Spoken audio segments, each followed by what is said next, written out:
Oke, selamat malam semua. Hari ini tanggal 23 April 2024 ya, update hari Selasa dari pergerakan outlook yang kemarin. Untuk hari ini, itu kita mulai dulu bahasin dari segi indeks dolar time frame 4 ya. Potensial sideways itu masih berlanjut. Kemarin sudah saya informasikan, kalaupun indeks dolar itu potensial sideways itu berlanjut itu di kisaran level area resisten pertama yang berada di 106.38 sampai dengan support pertama yang berada di 105.87. Kalau dari segi time frame 4 kita lihat dan saat ini, harga ini bergerak mendekati level area 105.87. Kita lihatin dulu dari segi time frame H1. Memang dari segi time frame H1 yang tadi itu harga sudah menyentuh level area 105.87, harga akan angkat ke atas, tetapi pergerakan ini masih terbatas, mantul lagi atau balik ke bawah itu ketika menyentuh level area 106.12 ya. Akankah malam ini itu support satu weekly yang berada di 105.87 atau batasan sebagai level area low minggu lalu yang berada di 105.74 ini break atau tidak? Kalaupun itu nanti break, potensial mungkin ya untuk indeks dolar ini akan melanjutkan koreksi ke bawah di level area 105.48 sebelum harga naik kembali. Tetapi kalau hari ini masih tetap bermain-main di kisaran level area sebagai batasan terbawah adalah antara 105.87 sampai dengan 105.74 ini mampu menahan pergerakan. Mungkin kalaupun ada kenaikan ya, nggak jauh dari level area 106.12 itu yang pertama, batasannya maksimal sampai dengan mungkin besok di sesi Asia, ini mungkin nggak jauh dari 106.38. Kesimpulannya untuk indeks dolar adalah potensial ini masih uptrend kalau kita lihatin dari segi time frame yang lebih gede tentunya, tetapi kalau kita lihatin dari segi time frame H4 ke bawah, potensial sideways ini berlanjut, zona pantaunya adalah batasan terendah 105.74 dan malam ini sampai dengan besok di sesi Asia fokusnya sementara di 106.38 terlebih dahulu. Kalau kita lihatin kemarin ketika harga bergerak ke atas ini pas banget di level area tersebut harga ke reject. Mungkin kalaupun penguatan ini mungkin ya ini masih tetap akan di retest kembali sampai di 105.51 ini break, mungkin kita akan lihatin indeks dolar ini tren ke atas. Selanjutnya adalah untuk gold. Pergerakan untuk gold dari segi time frame H1 kita lihatin dulu ya. Kemarin itu kan planning ancang-ancang cari setup sell itu yang pertama adalah kalau misalkan dari segi time frame M15 di sini kan di outlook kan ada zona. Kalau tidak mampu jebol ke atas, mungkin bisa cari ancang-ancang setup sell di kisaran level area di bawahnya zona yang di blok biru atau sebagai physical price level itu di bawahnya 2400. Penurunan sampai dengan harga low hari ini itu gold itu sudah bergerak kisaran hampir 1100 pip lah kurang lebih pembulatan. Jadi ini sudah over banget. Potensial terjadinya koreksi itu ada, hati-hati ya. Kita bahasin dulu. Ketika menyentuh level area penting yang kemarin saya tarik Fibo custom ya untuk menentukan support resisten. Ketika harga ini menyentuh level area yang pertama, ini terjadi drop is drop kecil ya, dan di sini juga berfungsi sebagai zona supply saat ini. Kemudian yang kedua adalah zona supply minornya itu berada di kisaran level area 2358 sampai dengan batasan atas itu 2363. Kemudian yang kemarin antisipasi support dan sebagai targetnya untuk TP1 itu kan di sini 2339 atau pembulatan 2340. Harusnya kalau teman-teman ada entry di atasnya 2371 ini harusnya sudah close sebagian posisi. Target maksimal pun kemarin sudah saya informasikan juga ya, 900 pip kurang lebih di sini. Ini juga sudah tercapai. Overall, dari segi outlook ini sudah selesai lebih cepat dari yang saya antisipasi untuk minggu ini. Baik planning pertama ataupun planning kedua, semuanya sudah kena TP2 yang berada di 2293. Kita lihatin ya. Di sini kan ada zona drop is drop di 2340. Ini bisa dijadikan acuan kalau misalkan gold ini terkoreksi ke atas, mungkin zona pantau saat ini adalah di kisaran level area tersebut antara 2331 sampai dengan 2345 kurang lebih pembulatan. Kemudian zona bawah itu masih tetap karena zona supply-nya ini masih belum di break. Ini masih tetap jadi acuan kalau misalkan hari ini harga tidak mampu break ke bawah batasan terendah itu 2280. Ini mungkin potensial akan terjadinya koreksi, tapi masih terbatas. Cuman saya nggak ancang-ancang ataupun ngasih referensi untuk cari setup buy karena ini rawan. Pergerakannya ya kalaupun misalkan terjadi koreksi untuk gold ini kurang lebih kalau harga mampu menahan pergerakan ketika nanti ke atas itu perhatikan aja, tinggal tunggu konfirmasi pembalikan arah sedekat mungkin di level area 2340-an ya, baru keluar dari zona yang di blok hijau ini. Mungkin re-entry untuk cari ancang-ancang setup sell itu oke. Tetapi sebagai batasan untuk TP1 itu berada di 2280, ini sebagai TP1.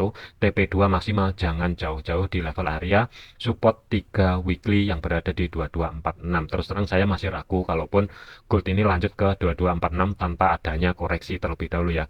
Kesimpulannya untuk gold, planning untuk cari setup sell sudah selesai, kurang lebih itu sekitar yang saya antisipasi kemarin kan 800 sampai dengan 900 pip, ternyata pergerakannya pas di level area support 2, 2239 ini 1100 pip yang saya ukur dari 2402 ya. Ini udah beres, sudah selesai, harusnya sih clear, nggak ada posisi apapun. Tetap planningnya adalah re-entry, cari ancang-ancang setup sell, perhatikan level area 2331 sampai dengan 2342, mungkin ini oke.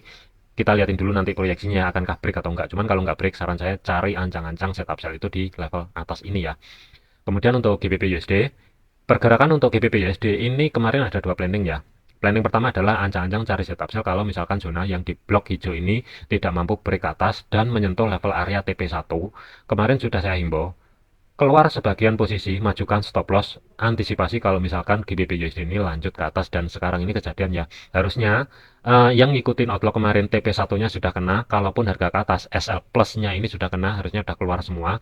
Lanjut ke planning kedua, karena zona supply yang di sini udah break, ini kita hapus dulu. Kuncinya masih tetap, kalaupun nanti untuk GBP USD ini lanjut ke atas, zona pantau untuk ancang-ancang cari setup sell selanjutnya itu di kisaran level area pivot weekly, atau saat ini berfungsi sebagai level area resisten 1.24300, batasan atas sebagai resisten pertama itu 1.2475. Ini masih belum tahu saya itu nanti kejadiannya itu seperti apa.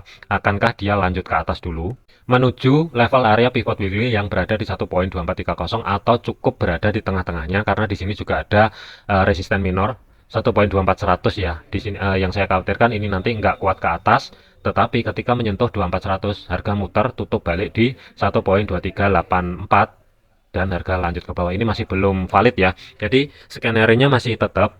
Sementara itu tungguin di antara 1.24300 sampai dengan 1.2475 untuk cari ancang-ancang setup sell.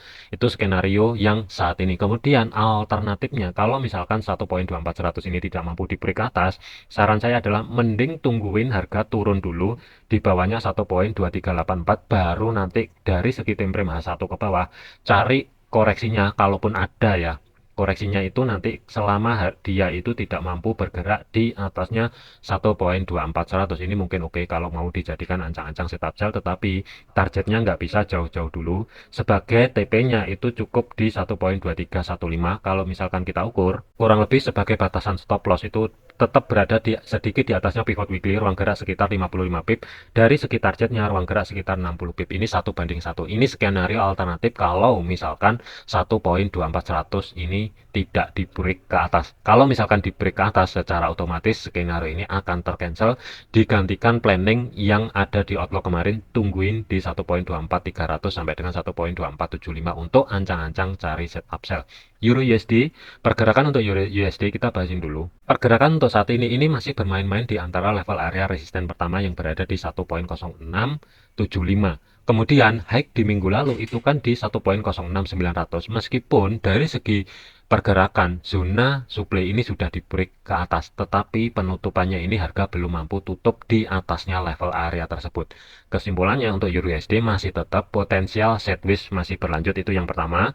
Untuk planningnya itu ancang-ancang cari setup sell, perhatikan aja. Saya lebih prefer itu pantau level area 1.06900 sebagai high untuk saat ini ya. Kita mengacunya di minggu kemarin. Kalau harga ini tidak mampu tutup di atasnya level area tersebut dari segi time frame H4 maksimal adalah time frame daily, ini mungkin saya akan persiapan cari ancang-ancang setup sell. Tetapi untuk cari setup sellnya mungkin saya akan menunggu valid, pergerakan yang valid itu ketika harga bergerak di bawah 1.0675, ini mungkin oke, saya baru masuk ke market. Cuman untuk saat ini saya masih belum berani, karena ini konfirmasi pembalikan arah ini belum valid, dikarenakan time frame H1 ini terjadi bullish engulfing yang signifikan ke atas, dan pergerakannya itu dari segi time frame H1 itu pas banget ngepres di level area resisten.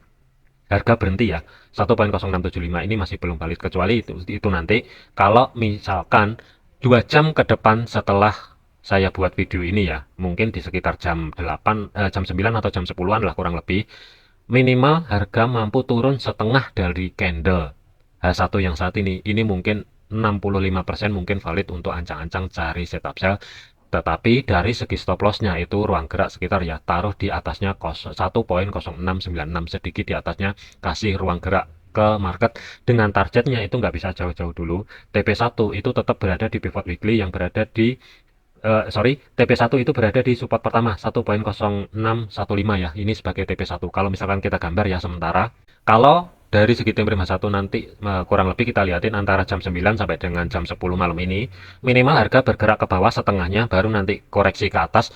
Dari segi time frame kecil mungkin kita lihatin dari segi time frame M15 harga tidak mampu bergerak balik di atasnya 1.0675, kalaupun cari ancang-ancang setup sell dengan risiko ruang gerak sekitar 30 pip atau 35 pip sebenarnya sih nggak masalah.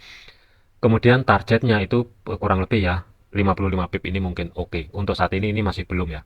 Kemudian AUD USD. Pergerakan untuk AUD USD ini masuk ke planning yang kemarin ya. Dari segi time frame 4 dulu kita liatin. Itu di outlook kemarin itu kalau misalkan harga bergerak di atasnya pivot weekly, itu potensial mungkin akan menguji dua level area. Resisten pertama 1.0471, resisten kedua 1.0653. Kemudian pergerakan saat ini perhatikan ketika harga ini mendekati level area zona supply atau sedekat mungkin dengan level area resisten 0.6471 ya. Ini ke reject.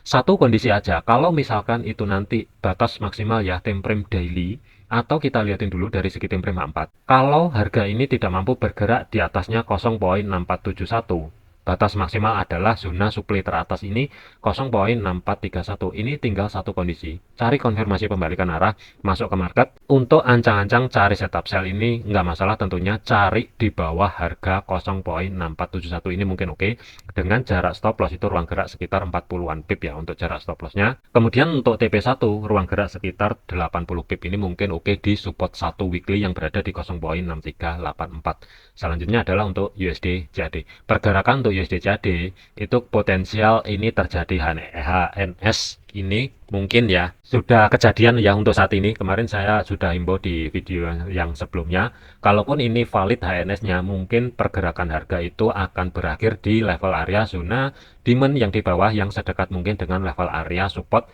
1.3682. Kalau misalkan untuk malam ini zona demand ini bertahan, potensial ini mungkin HNS akan selesai. Itu yang pertama. Kemudian yang kedua adalah apalagi kalau misalkan USD CAD ini bergerak dengan cepat balik di atasnya yang saat ini berfungsi sebagai level area resisten 1.3743. Ini mungkin HNS dari segi time frame 4 sudah selesai. Kesimpulannya untuk USD CAD ini masih sesuai dengan planning selama zona demand yang berada di batasan terbawah 1.3662 ini tidak di break ke bawah, ini mungkin oke kalau mau cari ancang-ancang setup pembelian tentunya, tetapi hati-hati karena ini masih belum valid. Pikirkan baik-baik dari segi stop loss.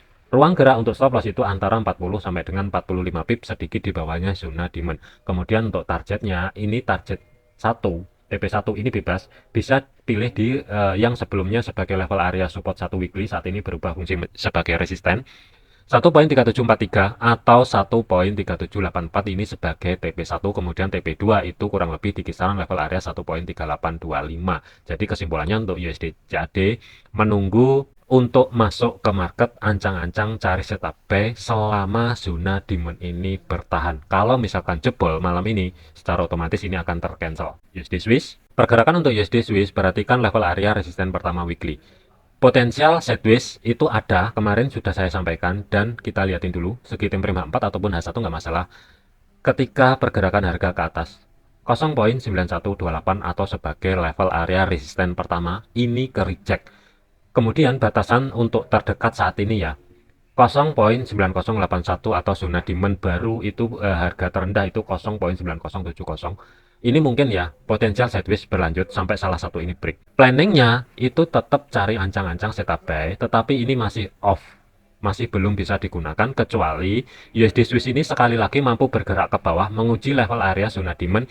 Ketika zona demand ini bertahan tidak di break ke bawah, satu kondisi keluar dari zona demand ini mungkin oke kalau mau cari ancang-ancang setup pembelian dengan targetnya TP1 itu kurang lebih di 0.9151, TP2 itu berada di 0.91200 sebagai physical level. Ini mungkin oke ya, saat ini masih wait and see.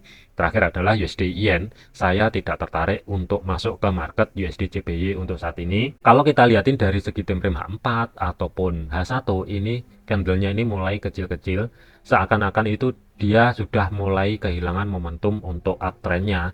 Jadi potensial koreksi ke bawah itu ada. Saya lebih prefer untuk USD CBY ini netral dulu, tapi saya akan pantau dulu di 153.87 itu yang pertama. Yang kedua adalah 153.26 sampai dengan 152.96. Ini saya akan pantau dulu untuk ancang-ancang cari setup swing. Kesimpulannya untuk USD CBY adalah netral dulu, saya tidak ada posisi apapun di pair tersebut. Oke, mungkin itu aja untuk update malam ini ya. Ingat, jangan overload, jangan overtrade. Perhatikan risikonya terlebih dahulu sebelum menentukan profitnya. Ingat ya, saran saya adalah sebisa mungkin untuk melatih kedisiplinan gunakan jurnal. Jurnal bisa dibuat sendiri atau kalau mau instan silahkan cek deskripsi, tinggal download tanggalnya itu saya sudah sesuaikan dengan off market, itu sudah saya buang sampai dengan nanti di Desember 2024. Oke, sekian, terima kasih, sampai jumpa di video selanjutnya.